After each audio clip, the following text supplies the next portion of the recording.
And for a train game, this is probably one that I am the most interested in because of the simplicity of its design, but it also looks like it creates a lot of great decision points for players as well.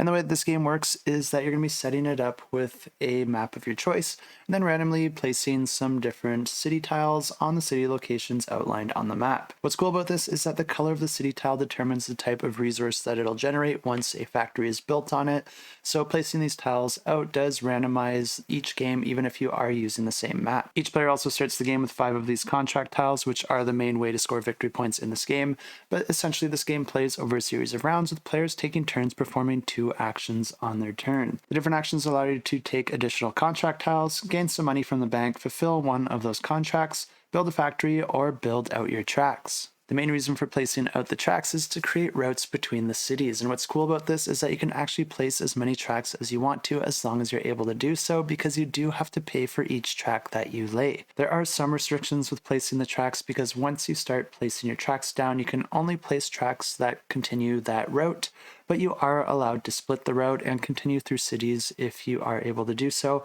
But if you ever end on an unfinished route, and that would mean a track that starts at a city but doesn't end at one, you do have to continue from that route the next time that you use the place tracks action. Then we have the build a factory action. This one is really important because you're going to need to do this in order to complete your contracts, but it's also a nice way to gain some additional victory points throughout the game, because whenever you build a factory on a city tile, you're going to be putting down a number of resources with your factory that match the color of that tile, and then players are going to be using those resources to try and complete various contracts. Cool thing about this is that if all the resources are used from your factory, that's going to be giving you additional victory points at the end of the game, so you might want to be placing these where you think they will be used. And each contract will have a number of different colored resources required in order to complete that contract. And when you perform the complete a contract action, what you're trying to do is get all those different colored resources onto a track of your color. But if you're taking that resource from an opponent's factory or passing over an opponent's tracks,